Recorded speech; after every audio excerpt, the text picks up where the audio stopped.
عزیزان گرامی وقار، انسان کو اللہ تبارک و تعالیٰ نے جو خصوصیات عطا کی ہیں اس میں خاص طور پر زبان اور بیان کی خصوصیت بہت اہم ہے۔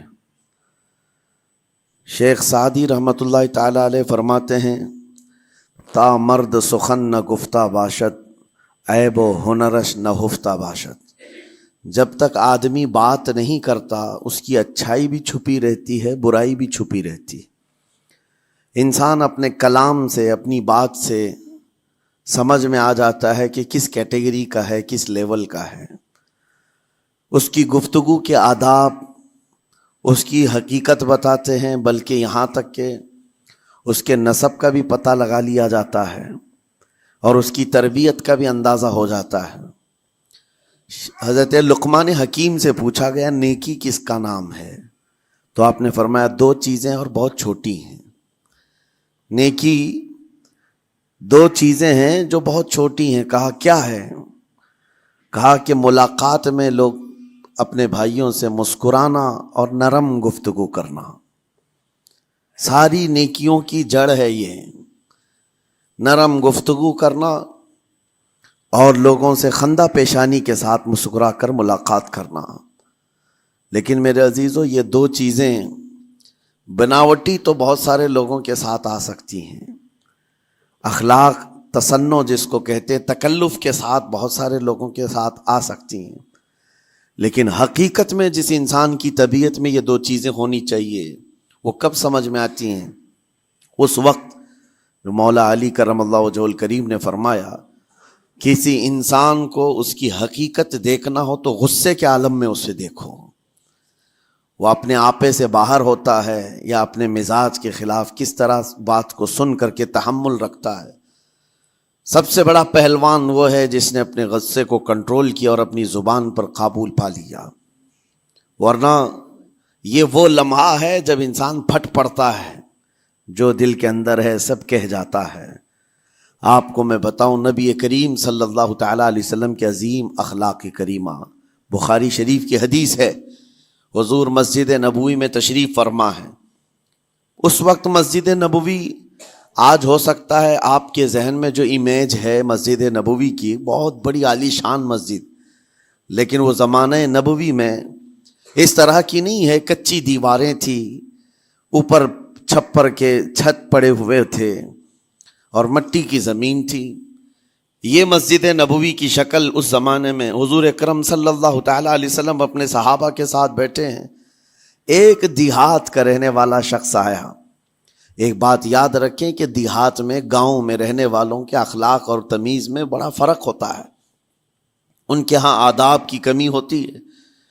وہ شخص آیا اور مسجد نبوی میں آ کر حضور صلی اللہ علیہ وسلم سے کچھ بات چیت کیا اور تھوڑی دیر کے بعد مسجد میں ہی کھڑے ہو کر پیشاب کرنا شروع کیا۔ بخاری شریف میں یہ حدیث موجود ہے۔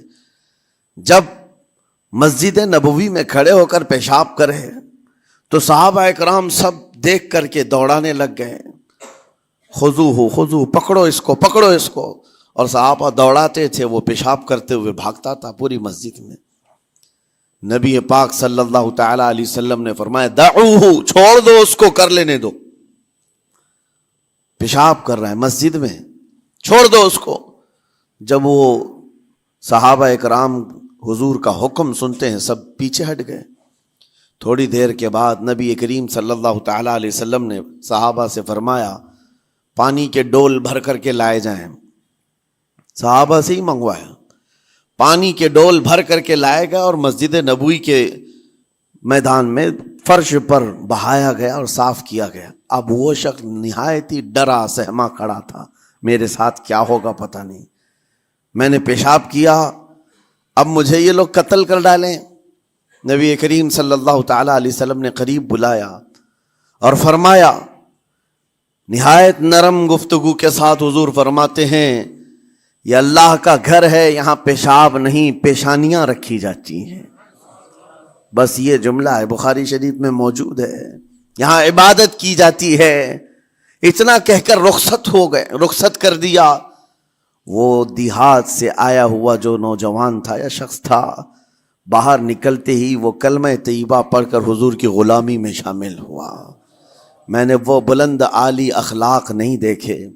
نبی کریم صلی اللہ علیہ وسلم کے بارے میں قرآن کہتا ہے فَبِمَا رَحْمَةٍ مِّنَ اللَّهِ لِنْتَ لَهُمْ، اللہ کی رحمت سے آپ لوگوں کے لیے نرم ہیں، اس لیے لوگ آپ کے ارد گرد لگے ہوئے رہتے ہیں۔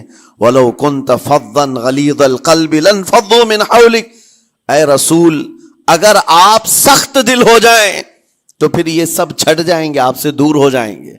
اس رسول کے لیے جب کہا گیا ہے کہ اگر آپ سخت ہو جائیں تو لوگ چھوڑ کر کے دور ہو جائیں گے، تو ہمارے اور آپ کے لیے کس قدر لہجے کی پابندی ضروری ہے۔ ہاں عزیزان گرام وقار، اپنی گفتگو، اپنے کلام، اپنی بات چیت سے آپ اپنے سلیقے بتاتے ہیں۔ گالی گلوچ کرتے ہوئے جن کی صبح شامیں ہوتی ہیں ان کو دیکھ کر کے ہی پہچان میں آ جاتا ہے کس گھر سے یہ تعلق رکھتا ہے، کہاں ان کی تربیت ہوئی ہے، کس طرح ان کے آداب سکھائے گئے۔ اسی لیے میرے عزیزو، بچوں کو آوارہ بھی نہ چھوڑ دینا کہ وہ اپنی زبان گلی کوچوں سے سیکھ کر کے جائیں۔ کل کو ہوگا یہ کہ اس کی زبان کی وجہ سے لوگ تمہیں تان و تشنیع کریں گے، اس کا باپ ایسا ہوگا اس لیے بچہ ایسا ہے، اس کی ماں اس طرح ہوگی اس لیے اس کی گفتگو ایسی ہے۔ کیونکہ موسٹلی زیادہ طور پر بچے اپنے ماں باپ کے اخلاق کو نقل کرتے ہیں، ٹرانسفر ہوتی چلی جاتی ہیں۔ ایک بار حضور اکرم صلی اللہ تعالی علیہ وسلم مسجد نبوی سے باہر نکل کر جا رہے ہیں۔ توجہ میرے عزیزو، اخلاق کہاں دکھانے چاہیے اور ہماری بات چیت کے انداز ہمیں کہاں ہونا چاہیے میں آپ کو بتاؤں۔ حضور تشریف لے کر جا رہے ہیں، صحابہ اکرام کھڑے تھے حضور کے اطراف۔ مدینہ طیبہ کی ایک بوڑھی خاتون جس کا ذہنی توازن کھویا ہوا ہے، یعنی وہ دماغی طور پر ڈسیبل ہے، اور وہ آئی جا رہی تھی۔ لوگ جب بھی اس کو دیکھتے راستہ کاٹ لیتے، وہ جس کو بھی پکڑتی تھی سنانا شروع کرتی تھی، جو منہ میں آئے بکنے لگ جائے، اور لوگوں کو تنگی محسوس ہونے لگتی۔ صحابہ نے دیکھا کہ یہ عورت آ رہی ہے، حضور کی طرف آ رہی ہے، سب نے حضور صلی اللہ علیہ وسلم کو گھیر لیا، اس کا راستہ روکنے کے لیے اب آئے گی۔ اور نبی کریم صلی اللہ علیہ وسلم کے پاس اگر زبان درازی کرنے لگ جائے، پاگل عورت ہے، اور بک بک کرنے لگ جائے، حضور پاک صلی اللہ علیہ وسلم کے ادب میں کہیں کمی نہ آ جائے۔ صحابہ کا یہ ہمیشہ اہتمام رہتا۔ حضور اکرم صلی اللہ علیہ وسلم نے دیکھا تو صحابہ سے کہا ہٹ جاؤ، اس کو آنے دو، ہٹ جاؤ، اس کا راستہ چھوڑ دو۔ صحابہ نے کہا یا رسول اللہ صلی اللہ علیہ وسلم، اس کا ذہنی توازن ٹھیک نہیں ہے، دماغی طور پر وہ عورت ٹھیک نہیں ہے، وہ آئے گی اور لمبی باتیں کرتی ہے، لا یعنی باتیں کرتی ہے، کہیں آپ کی شان پاک میں کوئی گستاخی نہ ہو جائے۔ صحابہ روک رہے تھے، حضور پاک صلی اللہ علیہ وسلم نے سختی سے فرمایا، ارشاد فرمایا ہٹ جاؤ، اس کا راستہ چھوڑ دو، مجھے پتا ہے پورے مدینے میں اس کی کوئی نہیں سنتا، میں بھی نہ سنوں تو کس کو سنائے گی، اگر میں بھی نہ سنوں تو وہ کس کو سنائے گی۔ یہ میرے مصطفیٰ کریم صلی اللہ تعالی علیہ وسلم کے دربار عالی جاہ کی وہ بلند اخلاق کریمانہ کی ایک مثال ہے، جس کو خود میرے آقا نے فرمایا بعثت لأتمم مکارم الاخلاق۔ عزیزان گرام وقار، لوگوں کے آج حالات ایسے ہیں کہ اچھے لوگوں کے ساتھ اخلاق الگ دکھائے جاتے ہیں، چھوٹے لوگوں کے ساتھ اخلاق الگ دکھائے جاتے ہیں۔ سٹیٹس کا آدمی ہو تو اس کے ساتھ ملنے کے طریقے الگ ہیں، اور غریب کوئی آ جائے، فقیر کوئی آ جائے تو اس سے ملنے کا انداز الگ ہو جائے۔ یہ نہ ہو، یہ ہم سب کے لیے نصیحت ہے۔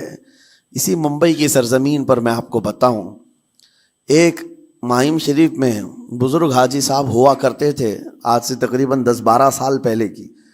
وہ کئی لوگوں سے ایک سوال کرتے تھے پکڑ پکڑ کر کے کہ میرا ایک سوال ہے، آپ جواب دیں گے، میرا ایک سوال ہے۔ کئی علماء سے انہوں نے پوچھا، مجھ سے بھی انہوں نے، جب میں نیا تھا مصر سے پڑھ کر کے آیا تھا، میرے پاس آ کر کہا کافی سالوں سے میرے ذہن میں ایک سوال ہوتا ہے، میں آپ سے بھی پوچھنا چاہتا ہوں۔ کہا بتائیے کیا ہے؟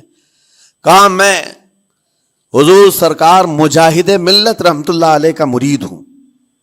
علامہ حبیب الرحمن مجاہد ملت، رئیس اعظم اڑیسہ، جن کے خدمات جلیلہ آج ہو سکتا ہے نئی جنریشن کو نہ معلوم ہو، ان کا لقب ہے مجاہد ملت، جنہوں نے سنیت کی بقا کے لیے اپنا تن من دھن سب قربان کیا تھا۔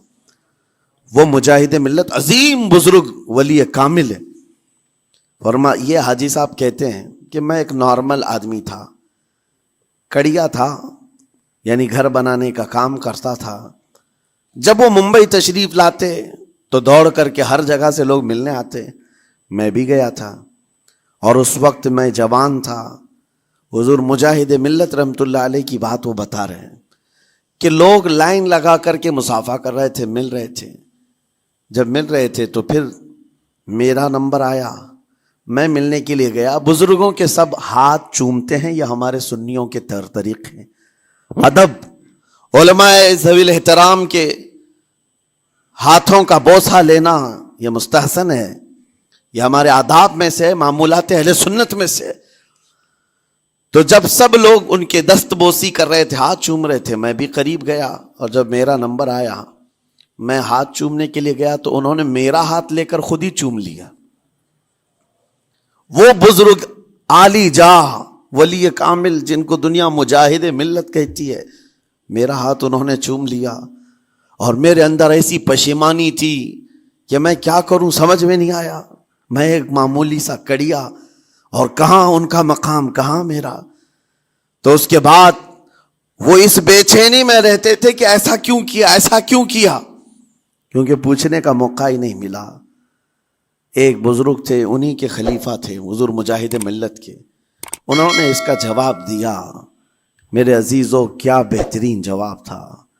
حضرت مجاہد ملت رحمۃ اللہ تعالی علیہ یہ چاہتے تھے کہ ہزاروں لوگ ہماری تعظیم کرتے ہیں تو کہیں ہمارے دماغ میں بادشاہت کا خیال نہ آئے، ہم غریب اور فقیر کا ہاتھ چوم کر اپنے نفس کی مخالفت بھی کرتے ہیں۔